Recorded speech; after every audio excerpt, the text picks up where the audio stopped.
다 돈의 가치는 떨어지고 있다. 반대로 물가는 오르고 있다라고 말씀드렸던 거잖아요. 이제 그런 면에서 볼 때 이 실제로 돈의 가치를 방어하는 방법은 지난번 때 설명드린 것처럼 내 금융자산 가치가 그만큼 올라가서 적어도 똔똔은 쳐야 한다. 장기적으로 앞으로 몇 년간 내 자산 증가시켜야 한다라는 얘기 드렸던 것처럼, 그러면 인플레이션이 보이지 않지만 강하게 나타나는 시기에 어떤 투자가 좋으냐?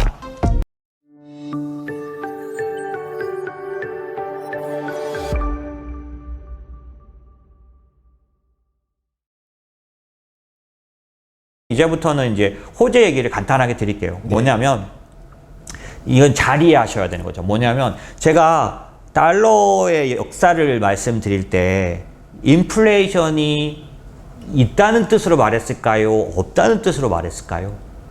인플레이션은 반드시 존재하는 거죠. 왜냐하면 달러 가치가 보이진 않지만 떨어지고 있는 거고, 구매력은 계속 떨어지고 있는 거고, 근데 왜 정부에서나 우리가 접하는 뉴스의 헤드라인 CPI나 이런 숫자는 그렇게 높지 않나요? 라고 했을 때 제가 회사 세미나 때 설명드렸어요. 어느 정부도, 특별히 어느 대통령도 자기가 대통령일 때 물가가 높아가지고 민생고가 생겼다라는 말은 듣고 싶어 하지 않는다. 자기가 대통령일 때 그 실업률이 높아졌다는 얘기는 듣고 싶어 하지 않는다. 그래서 제가 우스갯소리로 그런 얘기 했잖아요. 한국이 미국보다 훨씬 더 좋은 나라인 것처럼 한국의 실업률은 5%를 넘어간 적이 없을 정도다. 심지어 코로나 때도 5%가 안 나왔다. 이게 말이 되냐. 이런 얘기 드렸잖아요. 그런 것처럼 미국이나 한국이나 어디나 실업률 지표나 혹은 이제 물가 지표에 있어서 상당히 현실을 반영 못하는 부분이 있다. 실업률 지표도 왜 계속 이제 다음번에는 제가 사실 제가 제목을, 회사 세미나 제목을 케인즈의 가장 유명한 책이 있어요. 그게 뭐냐면 그 이자율, 그 다음에 화폐, 고용 이런 제목이 들어가거든요. 그래서 요걸 차례대로 제가 이자율을 한번 설명했고 지난번에 화폐 설명드렸잖아요. 그래서 조만간 언제는 고용을 한번 설명드릴 건데, 고용에 관련돼서도 어떤 식으로든지 간에 보이지 않는 그런 어떤 그런 뒷배경의 숫자가 있는 거죠, 미국도. 그래서 예를 들면 요번에 제롬 파월 같은 사람이 무슨 얘기했냐면 흑인 실업률이 중요하다. 이전에 한 번도 안 따지던 기본적인 공식적으로, 왜냐하면 이 코로나가 터지기 전에 미국 실업률이 어디까지 떨어졌냐면 4%대까지 떨어졌었어요. 심지어는 3% 들어가고 막 그랬단 말이에요. 미국은 5%부터 완전 고용이에요. 그러니 정말 실업률은 최저까지 떨어졌었지만 그때 당시 제롬 파월이나 옐런은 흑인 얘기는 안 했거든. 근데 이번에 이제 흑인 얘기를 하고 있는 거죠. 어쨌든 그런 식으로 기본적으로 그런 어떤 것들이 정확하게 나타내 주지 못해서 그렇지 돈의 가치는 떨어지고 있다. 반대로 물가는 오르고 있다라고 말씀드렸던 거잖아요. 이제 그런 면에서 볼 때 이 실제로 돈의 가치를 방어하는 방법은 지난번 때 설명드린 것처럼 내 금융자산 가치가 그만큼 올라가서 적어도 똔똔은 쳐야 한다. 그쵸. 장기적으로 앞으로 몇 년간 내 자산 증가시켜야 한다라는 얘기 드렸던 것처럼, 그러면 인플레이션이 보이지 않지만 강하게 나타나는 시기에 어떤 투자가 좋으냐, 인플레이션 해치 자산이 뭐냐라고 했을 때 저는 여기 써놓은 것처럼 원자재와 리츠를 눈여겨보고 있다. 원자재 지금 시장에서 어떻게 받아들여지고 있냐면 이미 이제 원자재 값이 꼭대기를 치고 이제 내려오고 있는 거 아니냐라고 얘기를 할 수 있는데, 사실 여러분 저의 이 그 방송을 관심 있게 보는 분들은 한 두세 달 전에 인플레이션이 트랜지토리하다라는 설명을 드릴 때, 연준의 설명이 무슨 뜻이란 얘기를 할 때 제가 무슨 얘기했냐면, 지금 목재 값이 올해 초보다 심지어는 10배, 20배 막 얘기가 나올 정도로 올라 있는 이유는 목재가 없어서가 아니라 병목 현상 때문이다. 무슨 얘기냐면 제재소가 없어서 그런 거지, 조금 있으면 공급의 그런 쇼티지가 풀리게 되면 가격 떨어진다라고 하는 말 드렸는데, 그 다음에 했던 말을 기억 못 하시겠지만 저는 그래서 무슨 얘기 들었냐? 떨어질 거고, 지금은 바로 그게 임박해 있기 때문에 투자하지 않지만 충분히 떨어졌다고 생각하면 적어도 몇몇 원자재, 그 중에 제가 꼽았던 게 산업금속이에요. 산업금속은 다시 투자하고 싶다. 얘기를 드렸었어요. 그래서 지금 말씀드린 것처럼 저는 원자재 중에 산업금속을 지켜보고 있는 중이고, 오늘은 리츠라는 자산만 설명을 드릴게요. 리츠는 뭐냐면 부동산 투자 상품이죠. 부동산에 투자하는 부동산 회사들 주식이에요, 리츠가. 그래서 부동산 회사들에 투자하는 상품이고 이걸 ETF로도 할 수 있고 리츠를 직접 살 수도 있는데 한국의 리츠도 있습니다. 요즘 굉장히 좋은 리츠들이 많이 나왔죠. 그래서 이 리츠는 기본적으로는 어떠냐면 부동산 투자를 하되 빌딩 살 정도의 돈 없어도 할 수 있는 아주 좋은 방법이고요. 그 다음에 이 리츠에 대한 어떤 그런 그 좋은 요인들은 그 센터엠하고 찍어놓은 여러 개 영상이 있어요. 그렇죠? 네. 리츠 투자에 대한 얘기 한 1, 2년 정도 사이에 제 여러 가지 영상인데 궁금하시면 좀 자세히 보시고 오늘은 리츠에 관련된 설명 중에 리츠가 왜 제가 신뢰하는 자산이냐라고 말씀을 드리는 부분을 한 번 더 말씀드릴게요. 왜냐하면 주식은 한국의 좋은 회사들조차 삼성전자 뭐 요즘 뜨는 그 카카오, 네이버 이렇게 점점 성장할 게 믿어지고 네. 내가 이 회사 주식을 사고 싶을 정도로 잘 될 거로 확실하게 믿는 그런 회사들조차도 그러니까 결론적으로 진짜 그 회사가 잘 돼서 커지고 돈을 벌어도 배당을 하는 거는 의무가 아니에요. 그 돈을 두 가지 중에 하나를 쓰면 되는 거죠. 배당을 하든지 유보하든지. 회사 내에 유보해도 법적으로 문제가 하나도 없어요. 그래서 한국의 주식을 제가 오랫동안 투자 안 했던 이유가 이익이 나면 그 이익이 소외 주주들에게 돌아가지 않는 구조다. 네. 이게 대재벌 구조라는 거고 이게 순환 출자에 의해서 한국처럼 OECD 꼴찌예요. 한국처럼 배당 안 하는 나라가 OECD 중에 한국이 꼴찌예요. 왜 그러냐? 재벌 구조기 때문에 자기가 갖고 있는 그 기업의 주식을 제일 많이 들고 있지 않아요. 자기가 주식을 많이 갖고 있지 않으니까 배당을 만약에 하면은 남한테 다 돌아가죠. 자기가 대주주고 주식을 많이 갖고 있어야 배당하면 거의 70%가 나한테 들어와야 배당을 하죠. 그렇죠. 근데 한국은 전부 순환 출자하기 때문에 순환 출자 구조였으니까 지금은 이제 지주회사제로 왔지만은 어쨌든 그러다 보니까 대대로 배당을 안 해요. 유보를 많이 했죠. 그래서 한국엔 우량한 회사가 많은 반면에 회사에 유보된 현금이 많아서 아주 탄탄한 회사는 많은데 배당률은 OECD 최저예요. 네, 그래 왔다는 거죠. 그래서 저는 그것 때문에 한국 기업을 투자하는 걸 꺼려왔었다 얘기를 전에 한번 드렸었습니다. 어쨌든 그런데 반해서 미국 기업도 마찬가지 배당을 할 이유나 어떤 의무는 없어요. 네. 근데 미국은 배당을 많이 합니다. 유명한 회사일수록. 나이키가 18년 동안 배당을 계속 늘려온 회사로 유명한 회사. 예, 그렇게 유명한 회사들이 배당을 많이 해요. 이유가 뭐냐면 미국은 사장이 주가로 평가를 받아. 인센티브를 주식 오른 거에 의해서 받아요. 네. 그러니까 배당을 많이 하면 주가가 오르기가 좋죠. 그렇기 때문에 심지어는 마이너스 내면서까지 배당하는 회사도 굉장히 많아요, 미국엔. 왜냐하면 자기 신용이 좋기 때문에 대출을 쓰는 게 싸다는 거죠. 어쨌든 그래서 미국은 우량한 회사일수록 배당을 많이 합니다. 네. 그런 거에 반해서 그래서 배당주 투자를 하려면 사실 한국보다는 미국이 더 유리한 건 맞아요. 그런 거에 반해서 아까 말씀드린 기업이 배당을 하는 건 의무가 아닌데 배당을 의무로 해야 되는 회사가 하나 있다는 거죠. 그게 뭐예요? 아, 알고 싶어. 네, 그게 리츠인 거죠. 부동산 회사, 리츠 회사는 90% 이상을 이익이 나면 무조건 이익의 90%를 배당해야 돼. 왜? 배당을 하지 않으면 법인세를 대폭 때려 맞게 돼 있어요. 그 구조가 그렇단 말이에요. 그래서 저는 리츠 회사가 이익이 나면 배당을 한다는 걸 그냥 믿어. 아까 일반적인 기업들은 이익이 나도 딴 데로 도망갈 수 있다고. 막 합병하고 막 이런 식으로 해서 그만큼 주가에 반영 안 될 수도 있지만 리츠는 무조건 배당한다라는 거. 그걸 믿을 수 있다 그랬죠. 그래서 제가 오래전부터 리츠를 투자해 왔는데 지금 보이시는 것처럼 제가 지금 추천드릴 수 있는 리츠는 여러 개들 중에서 미국 리츠를 1순위로 추천드릴 수 있어요. 그래서 오늘은 지금 화면에 보시는 것처럼 미국 리츠의 분야만 일단 한번 설명을 드리려고 해요. 미국 리츠는 다양합니다. 네, 예를 들어서 많네요. 지금 13가지로 돼 있지만 이 중에 2가지나 3가지는 빼고 한 10가지 정도 보시면 되고 한번 그냥 간단히 보시면 좋을 것 같아요. 첫 번째 오피스 리츠라는 게 있죠. 이건 당연히 아시죠? 우리 강남에 있는 그런 건물들, 그런 오피스들에 대한 리츠입니다. 오피스, 그러니까 얘는 수익이 어떤 걸까요? 임대료겠죠, 임대료. 네. 그렇죠? 그 다음에 인더스트리얼 리츠, 그러니까 산업 물류 리츠. 이건 어떤 거냐면은 물류센터 딱 생각하시면 돼요. 쿠팡의 물류센터. 네. 예, 쿠팡이가 쿠팡에게 물류센터를 대여해준 부동산 회사가 있다면 돈 잘 벌겠죠. 좋겠죠. 물류센터만 갖고 있는 부동산 회사 요즘 미국보다 더 핫합니다, 요즘. 그죠? 그래서 물류센터 리츠. 세 번째는 리테일. 리테일은 뭐겠어? 이거 뭐 샵들, 그런 무슨 가게들, 그런 백화점 같은 거 다 포함해서 리테일 리츠가 있습니다. 그러면 예를 들어서 지금 온라인이 막 발달할 때 리테일 리츠는 점점 이익이 적어지겠죠. 네. 예, 모래 저주 뭐 이런 식으로 아마존의 저주 그래가지고 모래 몰락 뭐 이렇게 나오잖아요. 그래서 그 뭐를 주로 하는데 뭐 미국으로 말하면 사이먼 프로퍼티 같은 회사를 말하는 거죠. 그다음에 네 번째는 로징, 그 리조트, 호텔. 네. 이건 아시겠죠? 그런 특별 시설들. 네. 그래서 호텔이나 리조트를 만들고 대여하는, 관리하는 그런 회사들. 다섯 번째는 레지던셜이라 그래서 이거는 이제 요즘 최고입니다. 뭐냐면 주거용. 그래서 아파트먼트 뭐 여러 가지 그런 타운하우스 뭐 이런 것들 전체를 말하는 그런 레지던셜 있고, 최근에는 이게 코로나와 상관없이 오른 게 이거고요.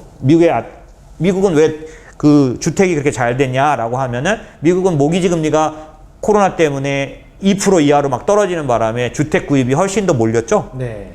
지금도 주택 경기가 더 좋은 게 그러고, 주거용 리츠. 여섯 번째는 팀버랜드, 그러니까 목재 리츠. 그 다음에 일곱 번째는 헬스케어. 이거 뭐냐면 그 요양소 같은, 네. 그죠? 그런 쪽 리츠. 8번은 셀프 스토리지. 이게 이제 우리나라에 잘 없지만 있어요, 사실은. 근데 미국은 아주 좀 많이 최근에 제가 무슨 영화에서도 봤는데 이게 뭐냐면 개인형 창고예요. 네, 네. 그래가지고 회사도 이 창고를 활용하고요. 그래서 창고를 빌려서 거기다 여러 가지 넣어놓는 거죠. 뭐 우리는 보통 어떤 때 쓰냐면 집이 그 리모델링 할 때, 네. 한 달 동안 나와 있어야 될 때 이거 씁니다. 이 셀프 스토리지고요. 아홉 번째 인프라스트럭처. 이거는 뭐냐면 그 저희가 5G 같은 거 이런 거 말할 때 그 송신탑 네. 빌려주는 그 회사들, 송신탑에 땅을 구매한 다음에 송신탑을 만들어가지고 빌려주는 거죠. 이런 인프라스트럭처. 그 다음에 열 번째 데이터 센터. 이거는 뭐 정말 핫한 분야입니다. 네. 그래서 아마존이나 그 다음에 구글이나 마이크로소프트가 자기네 이 클라우딩 컴퓨팅 시설을 짓는 것처럼 데이터 센터를 줘놓고 임대하는 업을 하는. 네. 그래서 굉장히 잘 되고 있고, 11번째는 다이버스파이드 리츠라는 건 뭐냐면 요거는 약간 특이해요. 그래서 관리, 임대 뭐 요런 쪽에 다각화 리츠라고 하고, 요건 모르셔도 되고, 12번째는 스페셜티라 그래서 요거는 아주 특별한 거, 카지노 뭐 이런 거, 예, 영화관 이런 거 하는 스페셜티 리츠. 11번째 모기지. 이거는 이제 미국에서 집을 이제 살 때는 반드시 모기지를 쓰니까 그런 쪽이죠. 이렇게 해서 한 10개 정도의 분야가 있는데, 당연히 우리가 한번 복습해 보면 코로나 때 엉망진창인 리츠는 어떤 게 있었을까요?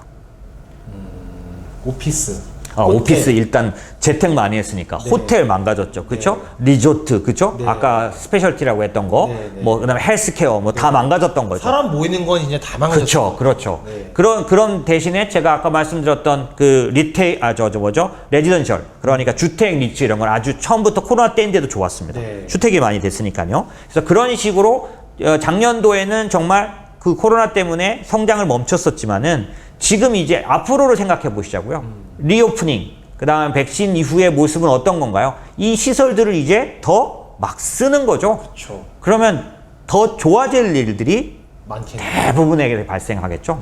그러고 그 이면에 아까 인플레이션이라는 걸 잊지 마셔야죠.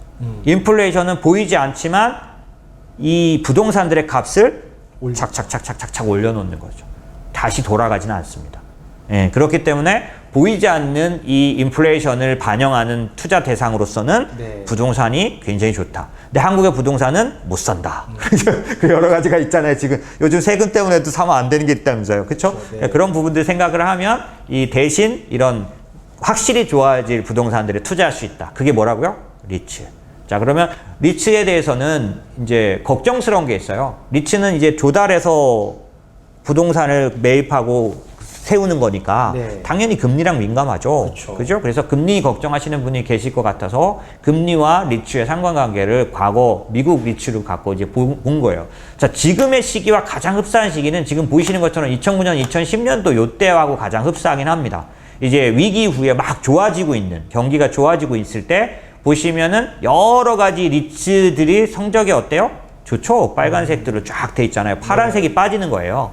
그런데 빨간색이 일색이죠. 2009년, 10년 보면은. 그러니까 지금처럼 경기 막 반등 나고 좋을 때는 리츠 당연히 좋다는 거예요. 왜냐면 경기 좋아지니까. 네. 그 다음 구간이 뭐냐면 이제 테이퍼링 한다. 아. 금리 올린다는 얘기 나오는 때잖아요. 네. 그게 과거에는 언제냐면 2012년, 13년, 14년 정도예요. 예를 들면 13년도에 테이퍼링 발표 났다고 말씀드렸죠. 네. 그때 테이퍼링 쇼크 왔다. 텐트럼이라고 부른다 그랬죠. 네. 그때 리츠 어땠나요? 빨간색입니다. 예. 테이퍼링이 예고되고 쇼크가 오는 그런 일시적인 그런 부분들 빼고 나면 나머지는 전체적으로 올랐어요. 무슨 얘기냐면 금리 오르는 예고가 됐을 때 그 금리에 대해서 이미 가격으로 반영해 놓은 부분들이 아까 인플레이션을 반영한 부분이 있다고 말씀드렸잖아요. 그래서 실제적으로는 금리가 아주 폭등하는 짧은 기간 네. 외에는 금리에 대해서 상당히 반영하는, 그러니까 아까 뭐라 그럴까, 동행하는, 그러니까 인플레이션과 동행하는 모습이 더 뚜렷합니다. 지금 보이시는 것처럼. 그래서 지금부터 금리가 올라가기 때문에 리츠에게 부정적인 거 아니야 라고 생각하는 분들은 실제적으로는 그렇지 않다. 그럼 리츠가 금리를 반영할 때는 언제냐? 막 금리가 올라갈 거로 처음 예고돼서 네. 막 그게 시장에 막 반영될 때 두려움으로 올해 3월 같으면 그럴 수 있었겠죠. 그렇죠? 예. 뭐 그런 것처럼 실제로 지금 시장은 과거 2013년 14년 때보다 뭐가 다르다 말씀드리면 테이퍼링 쇼크도 미리 반영했어요, 지금. 그때는 발작을 왜 했다고 제가 설명드렸어요. 모르다가 터져서 그랬다 그랬죠. 모르고 맞은 거죠. 그렇죠. 지금은 이미 금리가 올라갈 거를 다 알고 있고 오히려 요즘은 경기가 나빠져서 테이퍼링 물 건너간 거 아니야? 이런 얘기를 하는 사람들도 많잖아요. 네. 그러다 보면 기본적으로는 이 리츠에 대한 부분들도 반영된 것들이 있고 그 다음에 지금 제가 말씀드린 것처럼 사실상 보이지 않는 인플레이션을 생각하면 부동산 값은 꾸준히 올라간다. 네. 특별히 이제 백신이 그걸 가로막을 수 있죠. 왜냐하면 변이 바이러스가 리오프닝을 완전히 방해한다. 네. 여러분한테 좀 이렇게 쇼킹할 수 있는데 작년도 2월 달에 코로나에 대해서 대부분의 전문가는 조금 아프다 말 거다. 다 이렇게 예상했었어요. 근데 덮쳐버렸죠? 그렇죠. 그러니까 지금 변이 바이러스에 대해서도 똑같은 논리로 생각하면 지금 다 전문가들이 별거 없다. 괜찮다. 그런데 덮칠 수 있는 거잖아요. 근데 왜 지금 이렇게 안심해요? 자, 이번에도 당할 수 있나요? 그런 거 좀 생각해 볼 필요가 있죠. 시장에서는 지금 그런 부분들에 대해서 자꾸 경고를 하는 사람들이 있어요. 그런데, 미국의 그 JP 모건이죠. 그 굉장히 유명한 그 퀀트로 유명한 사람. 그 사람이 이제 얼마 전에 숫자로 딱 말했어요. 뭐냐면 간단하게 컨셉은 이런 거죠. 뭐 확진자는 늘지만 네. 사망자와 중병으로 가는 부분은 극히 작고 관리된다. 그 얘기고 사실 이게 속도에 따라서 되게 달라서 한국도 빨리 점령을 해야 백신으로 그죠? 이 효과가 나오잖아요. 네. 근데 어쨌든 그런 것들 때문에 실제적으로 금융시장에서는 변이에 대한 부분들은 지금 간과한 듯 합니다. 하지만 조금 확 반영을 할 수도 있을 거예요. 다만 아까 말씀드린 것처럼 지금은 어떤 상황이냐면 여전히 돈을 풀고 있는 시기라는 걸 잊지 마세요. 네. 돈을 풀고 있는 시기에 시스템적인 하락은 오지 않습니다. 왜냐하면 시장의 플레이어들이 어떻게 생각하냐면 돈을 풀고 있기 때문에 푹 떨어질 때를 기다리지 않아요. 요번에 월요일날 빠졌는데 화요일날 바로 반등 나와버리잖아요. 반발 매수 막 나와버리잖아요. 이제 조급해요. 조금만 떨어져도 확 사버린다고요. 그렇기 때문에 시스템적인 하락이 안 나오는 거예요. 돈이 유동성이 많을 때, 또 유동성이 대기하고 있을 때, 네. 돈을 풀고 있을 때는 이 얘기는 제가 센터님하고 이렇게 방송할 때 수십 번 한 것 같습니다. 맞아요. 예, 그러니까 그런 것처럼 여러분이 막 어떤 논리에 의해서 막 걱정에 사로잡힐 때, 지난번 제가 회사 세미나 때 왜 자꾸 강조하냐면 그 커다란 요인 있죠. 지금 시장을 이끌어가는 가장 강력한 힘. 그걸 알고 계시는 게 굉장히 중요한 거고 네. 지금은 저희가 이렇게 세세한 팩트를 자세히 다루는 건 뭐냐면 매수 기회냐. 네. 예, 그런 것들을 생각하기 위한 거니까 지금처럼 말씀드린 것처럼 시장에서는 전혀 전면에 안 드러났지만 원자재와 리츠 같은 것들은 째려보고 있다가 이제 사는 거죠. 저희의 목표물이네요. 네, 그렇죠. 네. 이런 것들을 조용히 살펴보고 사는 게 맞고 아까 말씀드린 드러난 악재들에 대해서는 어떻게 그게 시장에 얼만큼 반영될지를 저한테 물어보시면 저는 모르겠어요. 하지만 저는 지금 우리 고객들 모두에게 다 같이 나눠서 분할 매수하면서 만약에 8월 달에 심하게 반영되면 한 달치 앞당겨서 더 사버리는 거죠. 그러니까 그 달엔 두 번 사는 거예요. 매달 한 번씩 사고 있거든요. 언제까지? 9월, 10월까지. 예. 지금 3-4번에 걸쳐서 올해 하반기는 대부분 매수 기회다라고 생각해서 저희는 한 번 안 쓰고 지금 계속 나눠서 매달 사는데 만약에 8월에 5% 이상 하락한 적이 없다가 5% 이상 하락을 하면 어떻게 하면 돼요? 한 번 더 산단 말이에요. 그죠? 그런 식으로 저희는 보고 있으니까 그런 측면에서 지금 시장에 보이는 모습, 보이지 않는 모습을 제가 보여드렸다. 근데 이제 요것만 말을 했을 뿐 사실 수많은 것들이 이런 식으로 시장에서는 나타났다 사라지면서 가고 있는 중이다라고 보시면 될 것 같습니다. 아이고 왠지 오늘 대표님 이거 라이브가 끝나고 나면 우리 시청자분들께서 네. 일단 이번 달 시황 세미나 도대체 뭐였길래 자꾸 도대체 얘기해서. 댓글로도 지금 많은 분들이 너무 좋았다고 막 해주고 계시거든요. 네. 간증이 나오기 시작했습니다.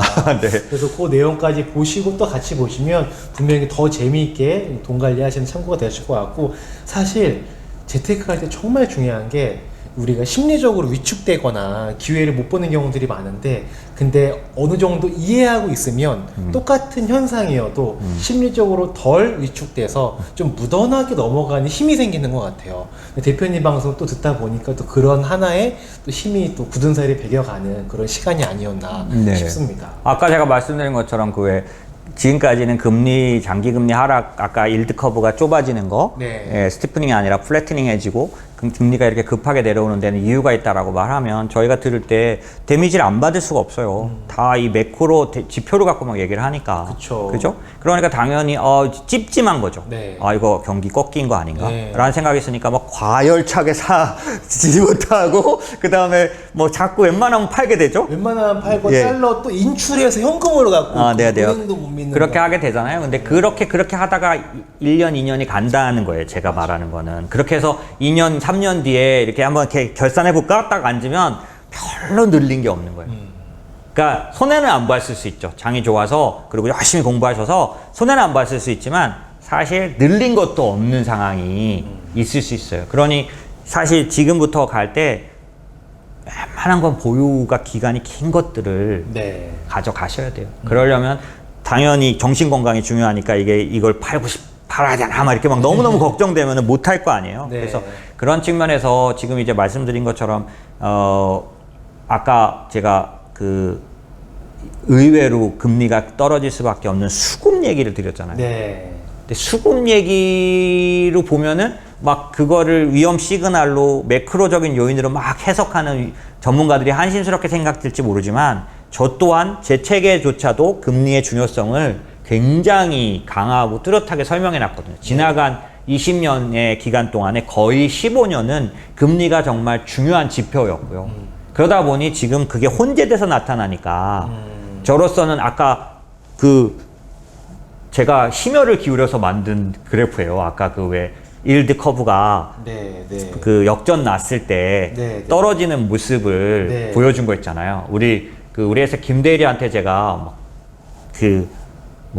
주문을 해서 그 친구가 막 엄청나게 그걸 사용을 해가지고 만들었는데 별거 아닌 것 같아도 보시면 추세적으로 그동안 매번 이렇게 역전되고 나면 하락했었는데 이번에 바로 직전번에 코로나 말고요. 네. 직전번에 역전이 3번이나 연중에 났지만 올라갔던 모습을 보면 지금은 과거하고는 금리가 다르게 어떤 시그널을 보이고 있다라는 요인들을 네. 그래서 기회 되면 뭐가 어떻게 바뀌었는지 이제는 그럼 뭘 봐야 되는지 이제 금리를 보지 말라는 소리는 아니잖아요. 그래서 금리를 보되 이런 거죠. 크게 말하면 이것만 봐서는 안 되는 거예요. 이제는 다른 요인을 다 같이 봐야 되는 그런 게 됐다라고 생각이 들고요. 그래서 제가 또 얘기가 길어진 이유가 뭐냐면 그래서 이 시장에서 기본적으로 우리가 투자를 하고 어떤 이렇게 보유해 나가고 그런 어떤 지속해 나가는 이런 걸 할 때 뭐라 그럴까요?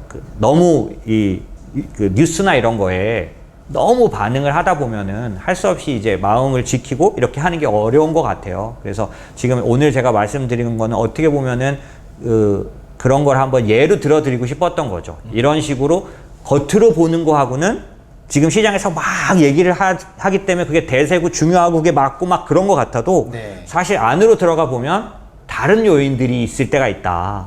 예, 그런 것처럼 기본적으로 너무 많은 소리를 들으면 사실 이렇게 중심을 잡기는 좀 어렵잖아요. 그렇죠. 혼란스럽죠. 네, 그래서 네. 그렇다고 그러면 안 듣냐? 그것도 어려우니까 뭐 네. 어쨌든 그건 어려운 얘기긴 한데요. 하지만 이제 너무 많은 그 뉴스를 접하는 건 제가 보기에는 좀 어려움이 되긴 하는 것 같네요.